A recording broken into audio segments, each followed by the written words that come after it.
আসসালামু আলাইকুম। কেমন আছেন সবাই? আজকে আমি দেখাবো পেজের ছোট একটা সমস্যা। তো আমরা এখন এখান থেকে একটি স্ক্রিনশট নিয়ে নিব। তো পেজে যে সমস্যা আছে এটা দেখার জন্য আমরা চলে যাব আমাদের প্রোফাইলে। তো এখান থেকে ড্যাশবোর্ডে যেয়ে একটু নিচে চলে যাব। এখান থেকে পেজ রেকমেন্ডেশন অপশনে চলে যাব। এখানে গেলেই আমরা দেখতে পারবো আমাদের যে মেইন সমস্যাটা।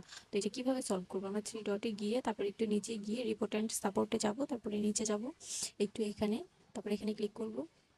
ইনক্লুডে ক্লিক করব। তারপরে এখানে অনেক ধরনের অপশন আছে, আপনাদের যার যেটা সমস্যা আপনারা সেটা এটা সলভ করতে পারবেন এখান থেকেই। তো আমাদের যেহেতু পেজে সমস্যা আমরা পেজে দিব, যাদের প্রোফাইলে সমস্যা তার প্রোফাইলে দিবেন। তো আমি যে স্ক্রিনশটটা নিয়েছিলাম সেই স্ক্রিনশটটা দিব। আর আমি লেখা কিছু লিখে রেখেছিলাম, ওইগুলো কপি করে দিয়ে দিলাম। আমি ফার্স্ট কমেন্টে লেখাটা কপি করে দিয়ে দিব, আপনাদের যাদের প্রয়োজন হয় আপনারা নিয়ে নেবেন। তারপর উপরে যে সেন্ড অপশন আছে এখানে সেন্ড করে দিবেন। তা 24 থেকে 72 ঘন্টার ভেতরে আমাদের এই প্রবলেমটা সলভ হয়ে যাবে। আর যদি কোনো ক্ষেত্রে এটা সলভ না হয় দেখা যায়,